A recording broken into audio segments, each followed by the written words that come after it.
The Accidental Entrepreneur is brought to you with the help of our sponsor, AWeber, the world's leading small business email marketing and automation service provider. Since 1998, AWeber has helped more than 1 million small businesses and entrepreneurs through its suite of web-based email marketing, automation tools, and education. AWeber, the best option when it comes to marketing your business. The podcast is also brought to you by the Alternative Board. Since 1989, the Alternative Board, or TAB, has been one of the leading peer advisory and business coaching organizations for independent business owners and CEOs across the world. By facilitating peer advisory boards, private one-on-one coaching, and strategic planning services, TAB helps business owners improve their businesses in ways that change their lives.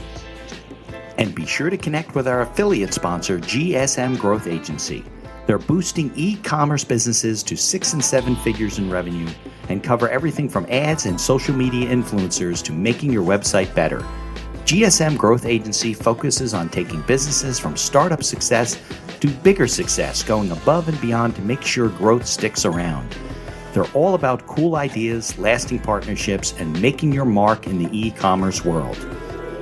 And be sure to support the podcast by ordering some logo merchandise from our online store. Listen to all of our sponsors' commercials later in this episode and follow their links in the show notes to learn more about their products and services.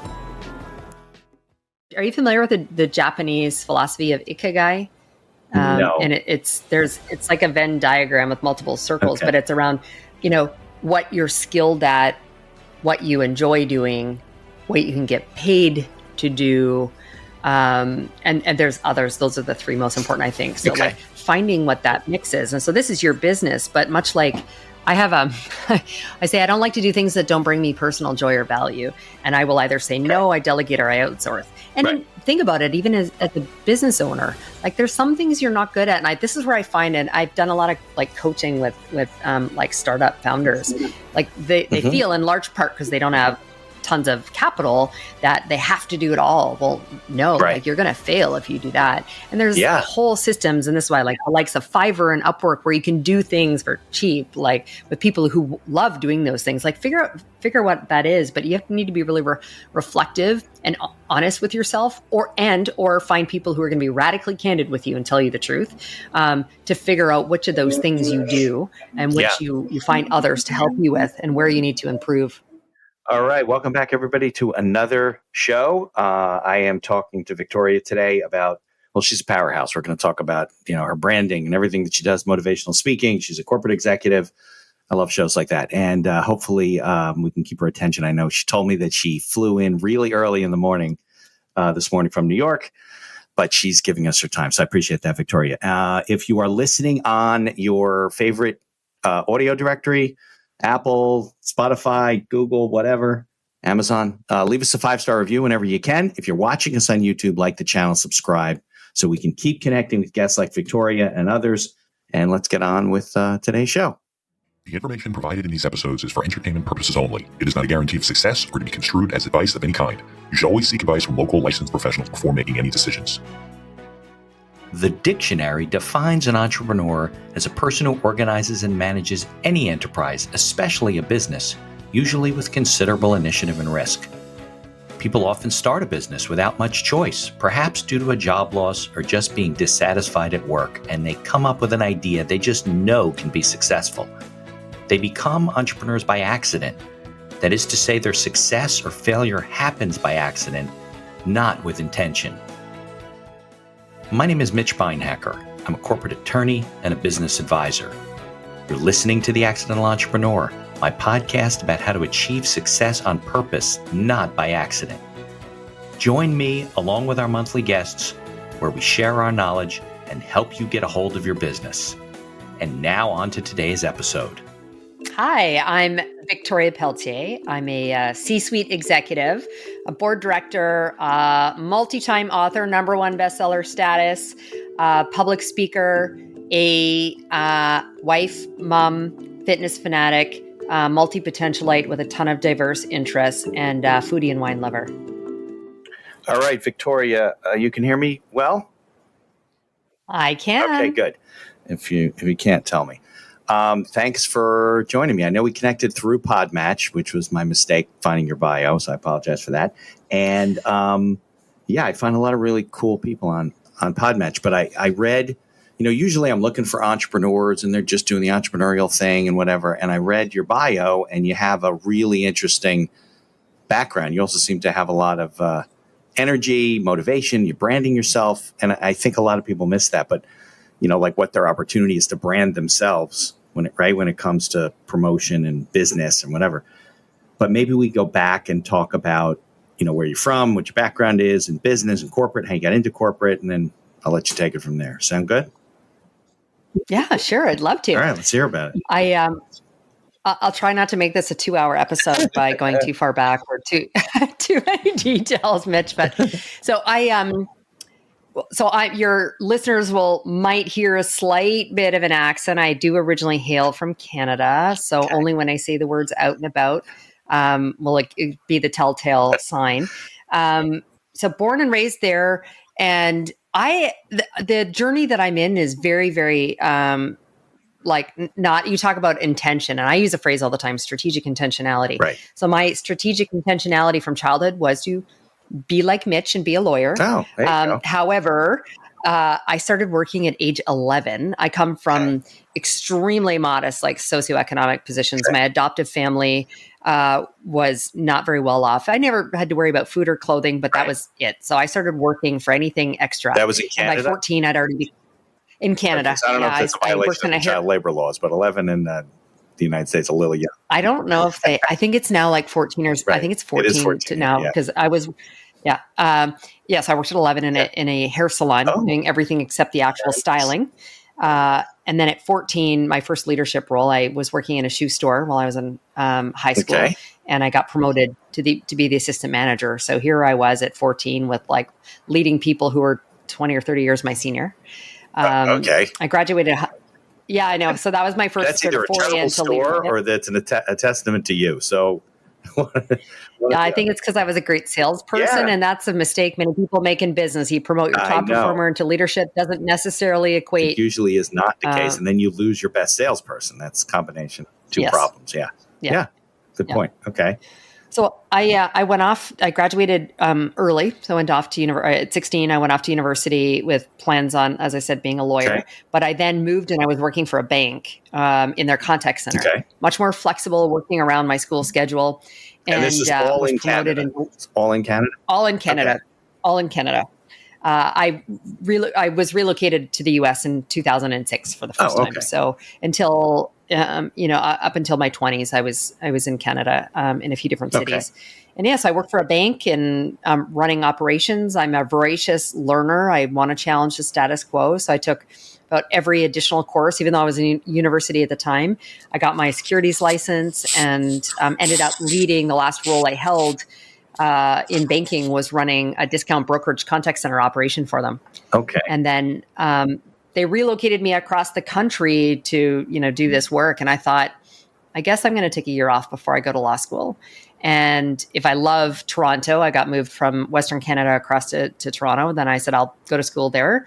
Otherwise, I'll move back out west and I'll go to university and my law degree. And I did neither of those things. Okay. I followed my passion. I stayed in Toronto at that point, and I continued down the corporate path. And then within a few years after that, I got recruited into my first C-suite role. Okay. Although what I should say, we talked to a lot of your listeners being entrepreneurs, I've got this weird dynamic where I've built and bought businesses in addition to being this big corporate executive. As I won't call it a hobby, but as a side hustle, you're investing in businesses, involved with businesses, buying, selling, whatever, in addition to your corporate job.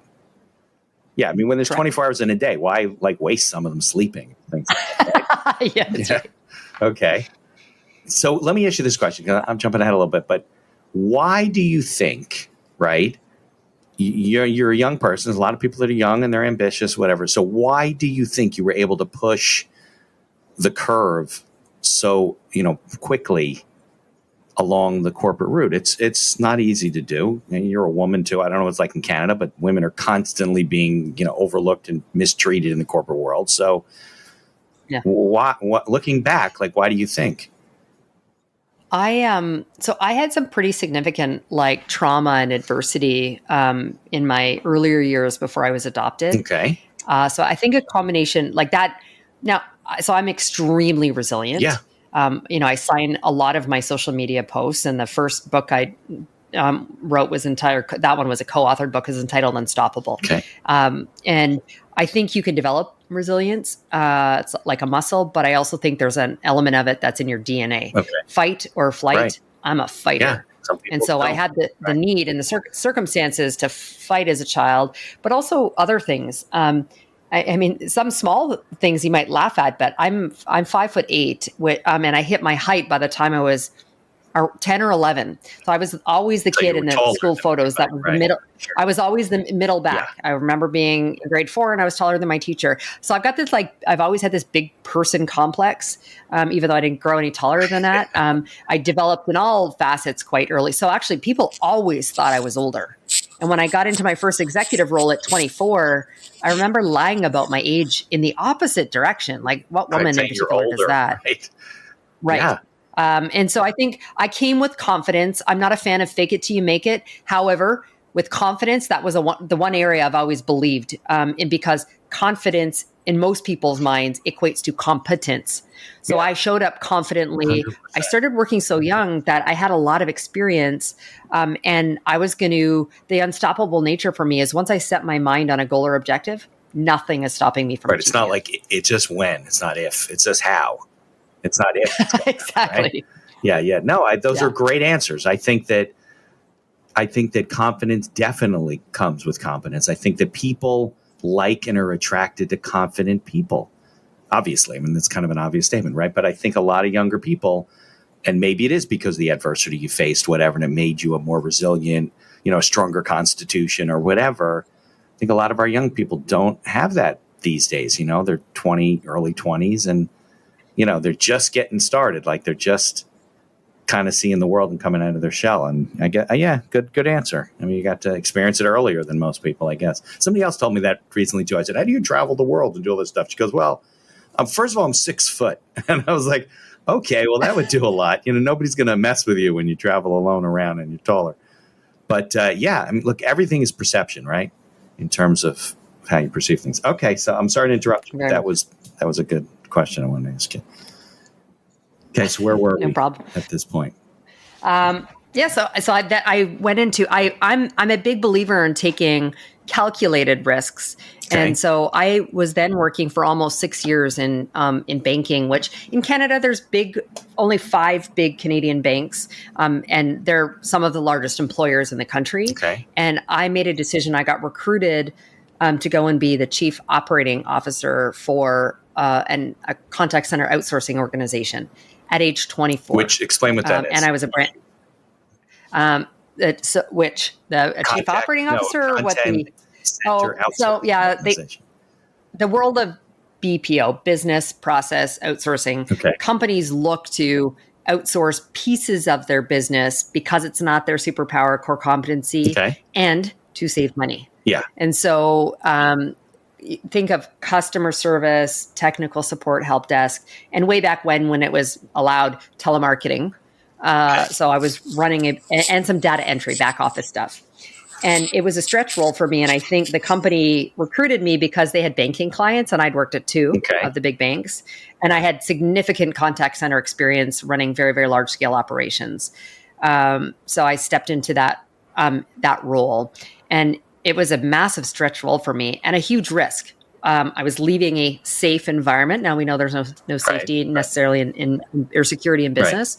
Right. I was also a brand new mother. My first child, he was only a few months old. So here I am going into this unknown as an executive, where I was going to be on call our client that we operated 24/7. Right. So just in this whole new world. But again, I like to challenge myself, and there was a dynamic to it too that I just love, Mitch, and I think it's where a lot of my career has been ever since, of serving in a B2B environment, because you've got this other layer of complexity between you're serving the clients who write that pay the bills, and you're serving either their customers or their employees. So there's this added level of complexity that comes with it, and I loved it. And so much of my career, it subsequently has been in that space. The first 5 to 8 years in that executive space, was still in private companies. And then ever since, I've been in predominantly Fortune 100 companies, leading either markets for a company or a large business unit. Okay. All right. So you were basically outsourcing stuff for them to save them money, to make it more, whatever. Yeah. Okay. Yeah. And it's grown. I mean, it's an amazing business. And so it grew into what was purely, companies would say our mess for less and just hand it over. And now it's expanded, and it's really much around how do you talk about transformation. So I've grown into consulting, technology enabled, and then the actual services that are being delivered. And so there's been a much greater focus on the technology side of it, the automation of processes, the chatbots, even if you think about it the last couple of years. Yeah, no, AI is nuts right now. It's like every service I have is sending me an email about the new AI services that they have. It's ridiculous. Yeah. I don't need them all, but yeah. So, and somebody got to pay for it. So it's like, well, I don't know if I need that, but yeah. So tell me about also the things you were doing on the side, the entrepreneurial stuff. Has that developed over time? Yeah, well, so I realized I'd been quoting a number for a long time over the number of mergers and acquisitions I've been involved in. And when I was trying to go back and recount, I'm like, wait, I forgot my first one. So I was an actor in my teenage years and through school. Okay. And I had a casting agency that represented me. They'd moved from Vancouver. Vancouver is a big market in Canada. Okay. And they'd moved into Calgary, which is where I had grown up. And the two guys who founded it wanted to move back to Vancouver. So I bought the casting agency. Oh, sure. And so that I was 20. Yeah. So I was 20 years old. Okay.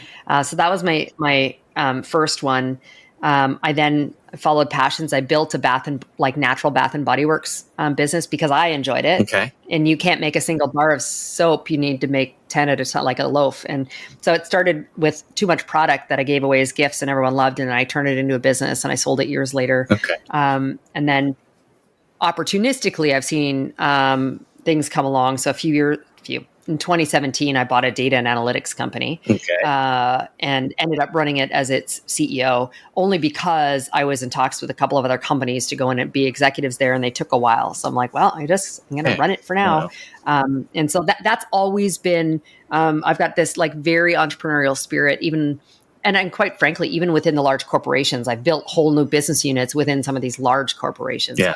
But I've always liked a little bit of a safety net. So that's why I do both. Yeah, no, look, that's one of the challenges of companies. They want their executives to think like entrepreneurs, right? Not like old world, executives. I'm curious, at 20, maybe you didn't know this at 20. So you buy a casting agency.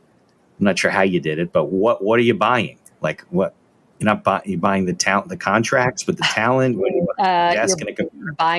You're buying the relationships with the casting and film contacts. How do you buy it? Now I also had to you. How do they? Yeah, I mean, so I already had I was working in it with them as not only they represented me as an actor, but I also helped them with some education for people that were coming. They're new. They had lots of extras. Uh-huh. And by the way, it's like a whole bit like business. You'd have to go through a course. I would teach the course and whatever.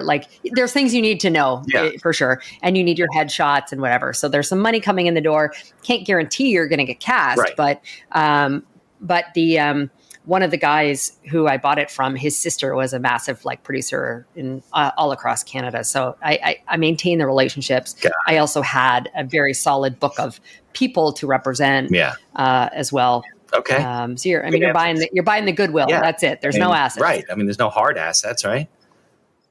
Yeah. Correct. Yeah. So correct. Was it difficult being 20 to buy a business? Did you know anything about, due diligence, or how do you do? I mean, you're already working. I didn't then. You just walked around. I was working in it, so that helped quite a bit. I had a very good behind the scenes, so I didn't need to do further due diligence. And I was fortunate in terms of negotiations because I knew they were prepared to walk away from it. So I could offer them almost whatever. Because whatever they were getting for you was more than they were going to get without you. Yeah. Right. They're getting zero without you.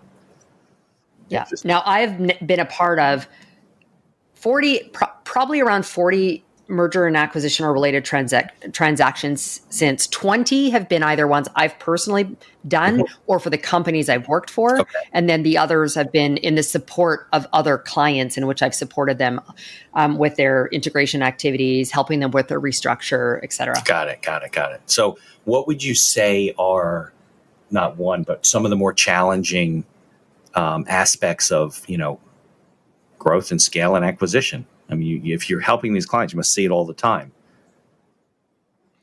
Actually, the biggest challenge to their success is poor change management. Yeah, right. And most people think change management is just like communications around the project management, the plan itself, but not like a very different level of communication. And so I've spent years, over the last 5 or 6 years, I worked between IBM and Accenture, both of whom do large scale work, whether it's technology implementations or outsourcing. They both, even IBM, you think of pure tech, but they also have a pure strategy like division as well. So I recall saying that, we needed to, as we thought about doing implementations with our clients and supporting them on this, we needed to be their change management partner. Right. Many companies think, well, I've got a PMO, a project management office. They're going to handle this.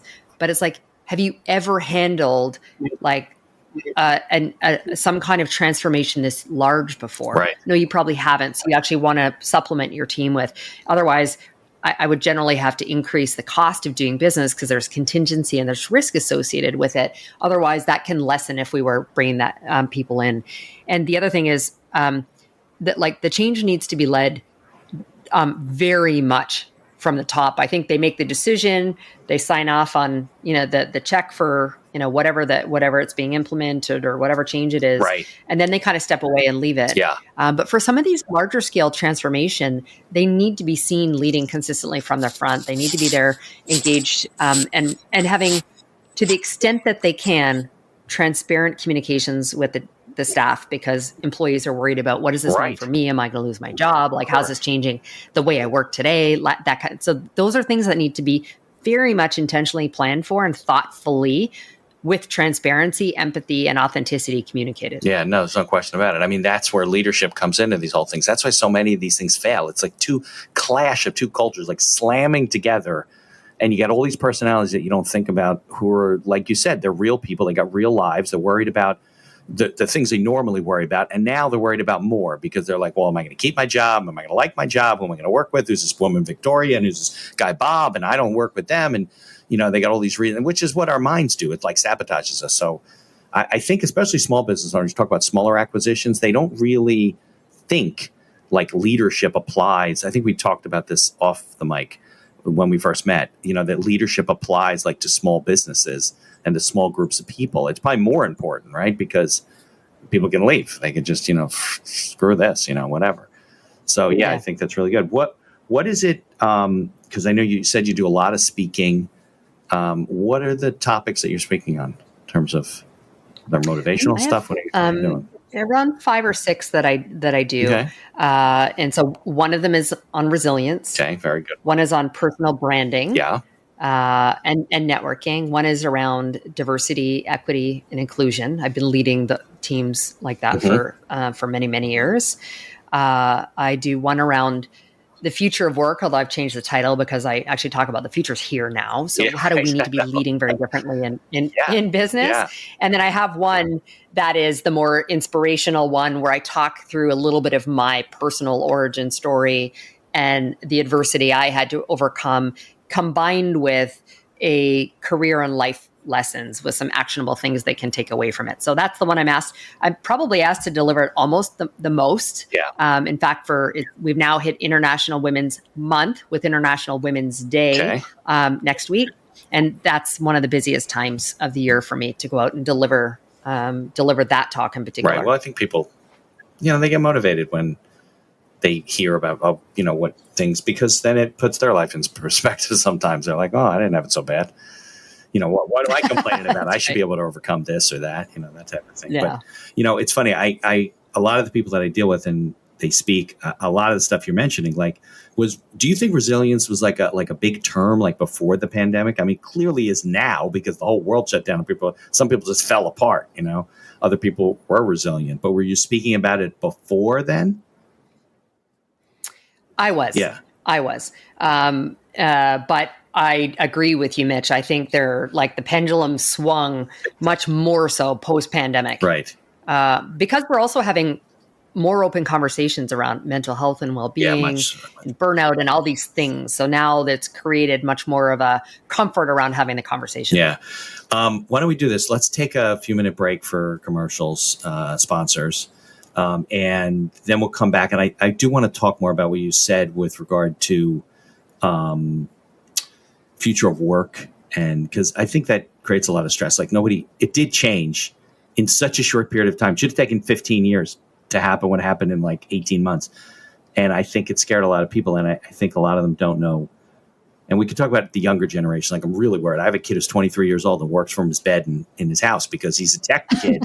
He works for a technology company. They're in Minneapolis, and he doesn't go there. It's not always in his bed, but you know what I mean? He works from home. So I don't know what the future of our generation. So let's take a commercial, and then maybe you can calm my nerves about what I'm worried about with all this stuff, all right?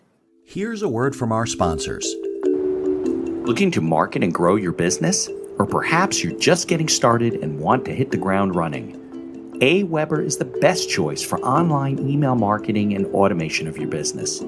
From maintaining a subscriber list to drip campaigns and landing pages, AWeber gives you tools and integrations that make marketing easy and fun. As our partner and sponsor, we use all their tools to promote the podcast and market our law firm. AWeber, the best alternative for online marketing. For over 30 years, the Alternative Board, or TAB, has built a thriving community of forward-thinking CEOs and business owners who want to radically improve their companies. Through unique combinations of one-on-one business coaching, participation in monthly TAB board meetings with other non-competing owners, a suite of strategic tools, and customized strategic planning workshops, TAB membership can deliver greater strength to your business and a better work-life balance for you and your family. All packaged in a streamlined and affordable service that the people at TAB invite you to try risk-free. Are you struggling with managing advertising due to a lack of time or expertise? Perhaps you're facing challenges in scaling ads for your store. Are you feeling lost when strategies have no success? GSM Growth Agency is your reliable partner in overcoming these business challenges. Feel the impact of collaborating with a team dedicated not only to short-term goals, but also to building long-term partnerships and achieving sustained success. Embark on an exciting journey to redefine the possibilities of e-commerce and create a legacy of unparalleled excellence. Take decisive action now. Follow their link in the show notes to receive a complimentary audit of your Shopify store conducted by a GSM expert. Propel your e-commerce game to new heights with GSM Growth Agency. Follow the link in the show notes to learn more about all of our sponsors. And now back to our show. All right, we're back. Thanks for your patience. What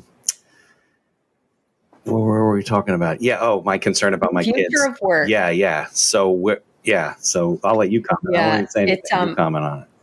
Yeah. Well, I'm concerned too, Mitch. So my kids, they will be. My older one turns 24 at the end of March, and the younger one will be 20 in June. Yeah. So I got two the same age, and one who's 18 going to college. So. Yeah. So I get it.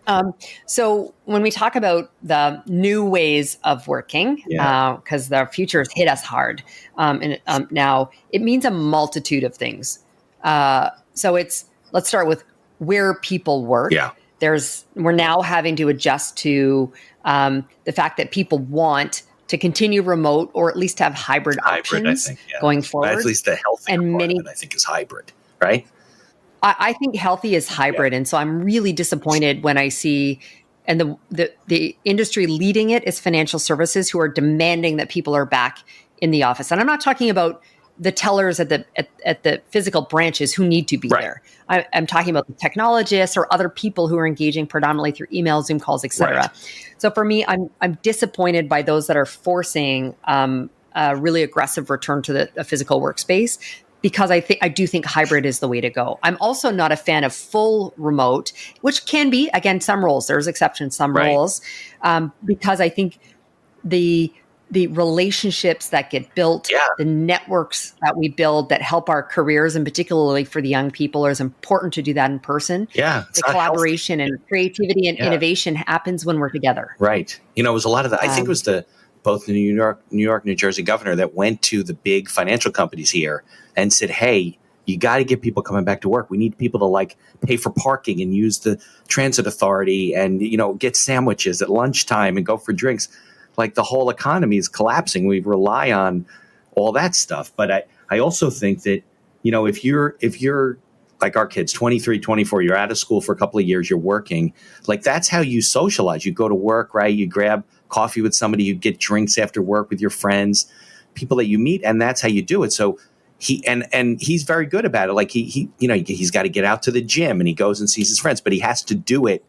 We didn't have to be proactive is what I'm saying. Now, maybe that just makes us lazy, but that's what that's what I worry about. That the cities are going to be empty, right? And people are going to be living on the outskirts and, not seeing each other, and they stand behind their phones anyway at their age, Very true. Yeah. So what have you heard in the corporate world? So there's there's where people work, right? The physical spaces people work, but there's who do people work for? So this is where something the pandemic also really moved the needle on, in that not only did consumers want to buy from it, but employees want to work for companies that align to their purpose and their values. Right. And subsequently, employees also want to work for leaders that they trust and that they believe are supporting their career advancement, which is very different. So, my parents' generation and maybe the early part of mine, I was, looking for,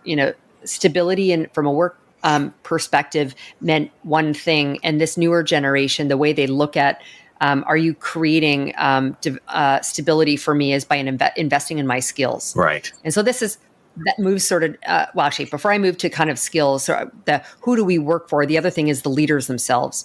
And people want to work for, my phrase, actually in the third book that will be coming out later this year, is around whole human leadership. Yeah. Want to work for a very different kind of leader who's more vulnerable, more empathetic, who's transparent in their communications. Doesn't mean they're not holding them accountable for performance, but leading and recognize we're whole humans that show up every day. So does that lead then the next to thing is, companies, before you move on, needing to kind of brand themselves for employees, who you are as a company to attract the right kind of employees? It's not the other way around. Oh, we're a company, you come work for us. I think a lot of these younger people are like, well, I think they need me more than I need them.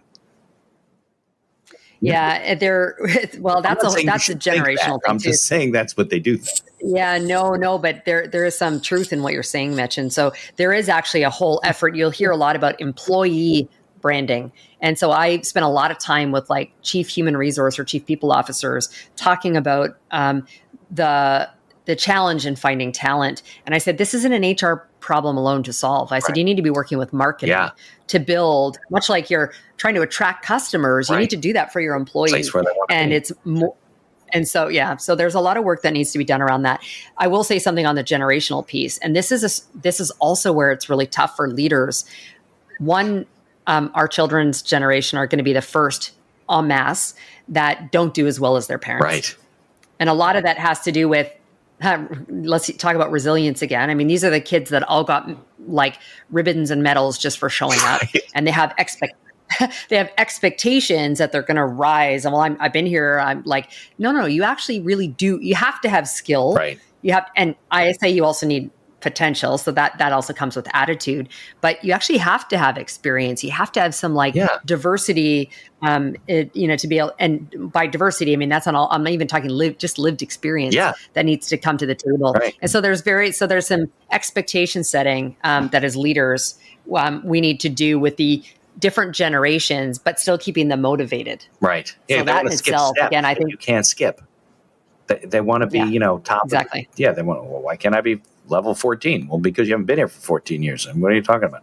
I know that better than he does. They don't. Yeah. No. I mean, maybe I'm overreacting. I just think it's a real problem for future generations. Like, you're right. I think our generation, like, I'm about making what my dad did 20 or 30 years ago, and inflation adjusted, whatever. And now our kids are going to be making less. Maybe they'll be renters. Maybe they won't be buying homes anymore. I don't know what's going to happen. But I think that the work from a mental health perspective, I think that, all our kids are in therapy, right? Everybody goes for this or that, which is good. It's good to talk to people. Not, when we were younger, it was like, suck it up, whatever, cry a little bit and move on. Like, that's kind of the way we were raised. So that all, I think, is healthy. But the work and life, there's no balance. It's all merged on each other, right? You're working and living at the same time. You're working, jumping on a call at 8:00 because you get your kids at school at 3:00 in the afternoon, and they don't get out of your life. You never decompress, you never go home. And so I got clients email me on the weekends. I guess they think I'm going to get back to them. I don't, but this is an emergency. I breathe on the weekends, but whatever. Send me an email at 11:00 at night. I'm not going to respond. But they do. I think that's, yeah. Well, that's a choice. So let's come right back to that, because I have some real thoughts on that. The last thing I'll say when we think about just the ways of working now is around skill and the way we need to be thinking. And so the whole gig economy is very real, and we need to be looking at our workforce in a very different way. And the role of the HR business partner needs to be very much the strategic advisor to the business leader, in where you look at the strategy of the business. Where do you want to grow to? What new market, new product, new service do you want to get into in your, and as you're building out your 1, your 3, your 5-year plan? So that's going to mean changes in the way we work and the skills that are going to be required to do that. Right.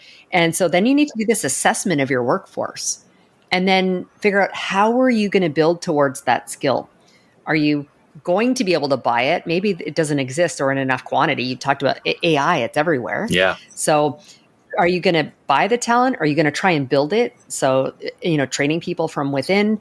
Are you borrowing it temporarily if it's project-based, looking at contingent workers? What do you automate to get to that point? So you need to go through this exercise, and the shelf life of skills itself, particularly technology, but all skills, is reduced to right now on average less than 2 years. Is it? Before they're cycling around. So we need to be consistently investing in that. And this is also where I tell employees and my own children, you need to be, you're the CEO of your career. Yeah. Do not think that your leader or a company is going to do that for you. No way. A good one should be helping you with that, Right. but you're in charge of that. Yeah. And so let's move on to time. So I do believe in work-life integration. I hate when people ask me, how do you do it all? How do you balance? And I'm like, ugh, you can have it all, not without compromise and trade-offs. And at some point it's going to be, towards your career, and other times it's going to be for your family, for your health, for whatever other reasons that you have. And so for me, I've had a saying for many years. Well, I have 2 sayings that I'll share. One is, I've told my team, there are no schedules, there's just deliverables. So pre-pandemic, even back then, even not in a formal, remote environment, if you wanted to work a day from home, fine. You didn't need to ask me to take off early to go take a child or a parent to a doctor's appointment or kids to soccer games. You just didn't. We have commitments to one another and to our customers. Yeah. So, and then the other thing I'll say is, saying I have is, where there's conviction, there's capacity. I do not buy, I hear it all the time around fitness, and I'm a fitness fanatic. And don't say there's no time to exercise. Right. No. Are you Netflixing all night, and therefore you're not getting up early to go to the gym? So I believe if you have conviction around something, you will create. There's no one who you. And last thing I will say, Mitch, is I'm very different from you in that I'm always on. Although I have to tell my team, do as I say, not as I do. If you want to take the weekend off, whatever, when I come back from vacation, I don't want to come back to 1,000 emails. So I will have checked them while I'm away. Yeah. My choice. I'm in between that. I don't want to come back to 400 emails in my inbox. So I do look at that when I'm away. But if it's something that really needs attention, I'll say, listen, I'm out of town this week. Can I deal with it Monday? And then I'll snooze the email or something like that. Now, of course, I get 50 emails that pop up I got to deal with. But yeah, I'm a, look, my wife keeps the phone by the bed. I leave it in the kitchen. I'm not a, but you're right. It's a choice, but I need some peace in my life at some point. I just want to I got to turn it off. And my kids are, their generation is always plugged in, always on. It's always going. They're always thinking. probably makes all of them a little ADHD because of the cerebral, right, stimulation constantly. But I think that, that's the kind of stuff, like, people have to learn that that's a choice. Like, it's okay if unless it's really affecting your health, it's okay for you to do it the way you want to do it, Victoria, and you're balancing that, and your team doesn't have to do that if it makes them crazy and they're out of their mind. They can't even sleep at night. That's not what you want them to do, right? So I think we've gotten to the point where, or our generation, because we're adults, we're like equipped with these skills, right, to be able to say, okay, I do it this way and I'm able to make choices. But if you're young, I think you're right. There's like, well, why isn't this company doing this for me? And why isn't this happening? And so forth. And I think it's a learned skill set that kids have to figure out a little bit. Maybe they need guidance. I don't know. I don't know. Yeah. So, Very much so. Yeah. So what were you were saying something that I was going to say something. You said, no, wait, let me go back to this. I don't remember what we were talking about. We're talking about, I don't know, skills and. Yeah, it was about skills. I just think that when it comes to and we can kind of bring this back to small business and entrepreneurs and stuff. We don't have to be stuck in the corporate world the whole time. I think that a lot of business owners, I was just talking to somebody before or yesterday, they've grown and sold like 6 or 7 businesses, all of which are completely unrelated industries. And I think that a lot of people don't like do things that are fundamental that they can do. And that's what I think, like, a lot of the young people, they don't realize what their capacity is. They don't realize what their commitment can be. I know what I was going to say before. You were talking about that commitment gives you capacity. There's nobody that that if they really want to do something, they figure it out. I mean, if they really want to go to that concert, or they really want to do this, or they really want to buy this, they magically find the money and the time. It's like and that happens consistently in life. So, I think a lot of it has to do with, commitment to what, and conviction to what you want to do. You can do it. I mean, you started when you were, what'd you say, 11? 11. I'm not suggesting everyone should be like, oh my God, I'm 19. I'm like 8 years behind Victoria, but some of it's circumstance, right? But I think that you can do a lot more than you give yourself credit for. And I think that business owners, and I see this, I've been doing this 5 years, I've been practicing 30 plus years. You can be more successful if you just take the time to learn to deal with fundamentals, to learn to be a good leader, to learn to, be strategic about how you grow your business or what your business is and what you're doing. And I think that, I don't know how you do things, but I think a lot of people just kind of wing it, like they don't take the time to read your book or learn from this person or hear this speech or, whatever. And I guess, and some of it's mindset, right? You mentioned unstoppable. Is that the logo I should use for your social media posting? Yeah. Unstoppable. Yeah. It's very much my like mantra and philosophy of life. And so I don't know. I think I find a lot of people create excuses doing the tough stuff, whether it's, like I said, I'll use that on the fitness journey or whatever. Like, it requires operating with intention. I think about but some of that too, it comes, I think this, a significant part of this is around self-awareness and doing a lot of reflection. So when we think about like your business owners that'll be here, like, what are you? They've come up with this great idea. You have this business, right? Fundamentally, I think you need to be a good leader, but then it's also around things like, what's your superpower, right? And what are you good understanding at? What are you not good at, right? So are you familiar with the Japanese philosophy of ikigai? No. And it's like a Venn diagram with multiple circles, but it's around, what you're skilled at, what you enjoy doing, what you can get paid to do. And there's others. Those are the 3 most important, I think. So like finding what that mix is. And so this is your business, but much like I have I say I don't like to do things that don't bring me personal joy or value, and I will either say no, I delegate, or I outsource. And then think about it, even as a business owner, like there's some things you're not good at, and this is where I find, and I've done a lot of like coaching with like startup founders, like they feel in large part because they don't have tons of capital that they have to do it all. Well, no, like you're going to fail if you do that. And there's whole systems. And this is why like the likes of Fiverr and Upwork, where you can do things for cheap, like with people who love doing those things, like figure what that is. But you need to be really reflective and honest with yourself, or find people who are going to be radically candid with you and tell you the truth, to figure out which of those things you do and which you find others to help you with, and where you need to improve. Yeah. No, I always say there's like 4 major parts of a business or strategic plan, right? There's your product and service, but 1/4 of it is people, and things you shouldn't be or not capable of doing. So either you shouldn't be doing this business, you're not the person who should be doing this business. You can get somebody to do some of the things that you shouldn't be doing or can't do or whatever, or maybe you shouldn't be doing it at all, because you can be the person outside. If you got the capital, you got access to money, fine. You don't have to work in the business. And I think that you're right. We feel like we got to do it all. I mean, look, I'm a lawyer. I feel the same way, right? I can't outsource my professional skills, right? But I can outsource things that are $20 an hour work that I shouldn't be doing. If I'm charging $500 an hour, that's like ridiculous. But people do it. Well, I'm also the janitor and I'm the president. Okay, well, that's not great. I mean, I have to do that for a little while. But that's not the goal, right? It's to build it up.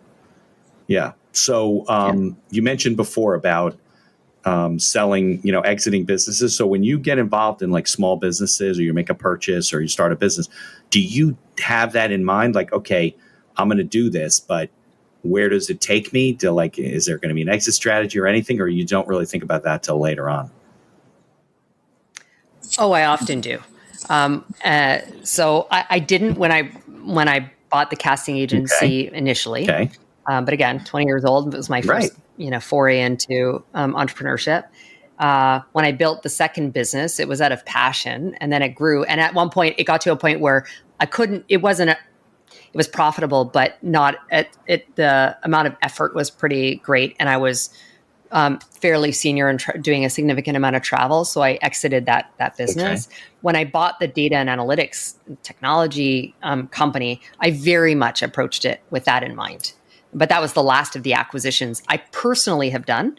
And then for the companies I work for, we're doing it to integrate and looking at synergies. So we're not necessarily exiting.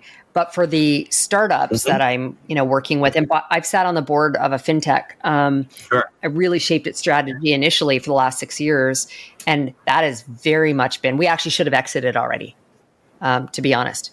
Should have been a transaction, and that had to do a little bit more with the leadership of that, and why I'm no longer on the board. And I hope to see my equity at some point. But I look at it, and I'm stepping into a new CEO role shortly through it's a portfolio company. And that was one of the questions I asked the head of the portfolio company is what's there. It's not a private equity firm. They don't have the same kind of push that institutional investors do to have in PE. But like, what's the plan? Because for me, it's 3 to 5 years. Yeah. Well, we grow and scale it to the size. Right. That's what PEs do. And, but yeah. Yes. So I do spend a lot of time. I want us to be thinking about like, where are we getting to? I actually have a good friend of mine, and he owns a like technology services company. And I remember saying to him, like, I was helping a little. He's the technologist and more the sales. Actually, no, he's not a tech. He's the sales guy. And I was trying to coach him on his leadership, and where I said, I'm going to give you 2 very different directions, but you need to tell me where you're going in the business. Are you growing it from this to here, and you're selling it, or are you just growing it to keep it and you run it as the CEO and do all your other investing over here? Like, very different strategies. So I really do think you need to be thinking about some of those things as you then make plans for investment or growth or other strategies within the business. Right. Well, especially if you're a small business owner, you can get trapped in your business because you can end up being 55, 60, 65 years old and you haven't built any value and you don't really have anything to quote unquote sell, besides relationships, which are sometimes hard to transfer. You have a lot of faith in the relationships you've built. That doesn't mean that they're going to jump to your friend who, you've been working with all this time and can take over the business. Yeah. So I think a lot of that's that's good. Did you sell the casting agency, the first company you ever bought? Or did you just? I did. I ended up, I actually had brought in, I was working full time when I bought it. So I actually brought someone in to do more of the day to day. Another lesson, I brought in someone that was a friend. As they say, it's never wise to do that. Right. But I brought her in to run it. I had gotten relocated cross country and so was managing it remotely. And ultimately, I then there were some just challenges in how we operated anyways. And so then I sold her the business. I sold her the business. You sold it to her? Yeah. Somebody just asked me that yesterday. Like, I was on a podcast, my friend Dan Gordon, the Badass Entrepreneur podcast, I think it was, something like that. And so we were talking, and he said, so what you're saying is you should never do business with friends, be in business with a friend. I said, no, I'm not saying that. I'm saying you have to be more cautious, even with your spouse. If you're in business with your spouse, you better be more cautious because you can destroy your business and your relationship all in one swoop, right? So, because a lot of things that I write about my book and things like that, they're about, putting things in writing. Like, our mind is not like this organized file cabinet for most people. It's a box with sticky notes, and the sticky notes are stuck to the wrong things, and we don't remember things, right? And all this type of stuff. So whatever you think our agreement was, whatever I think our agreement was, we're both going to be wrong. It's going to be wrong. So if you're going to do business with somebody that you better make sure you have things very well documented, rules, regulations, operating agreements, things like that you communicate carefully, and it might blow up your relationship. I mean, it's always a risk, but I always say, would you rather do people with somebody you don't trust and totally you don't know and you just hired them and you're just like, well, I don't know this person, but they have a great resume, or somebody who you think has your back, somebody who you think if things really got bad, you can rely on them. And I'm not saying that communication wouldn't be misunderstood, but it's a double-edged sword. Yeah, it is for sure. And I've hired people I know or I'm friends with subsequently since that first learning experience. Didn't burn you forever. So I'm not saying no. All right. So tell me how people can. I assume your books are on Amazon, right? Like the rest of the world. They are. And what's the best way for them to interact with you, on LinkedIn or Instagram or Facebook or your website? I'm on all of those places, but the best place, honestly, Mitch, is probably my website. It's the one-stop shop. The books and the book link to take you to Amazon are there. Okay.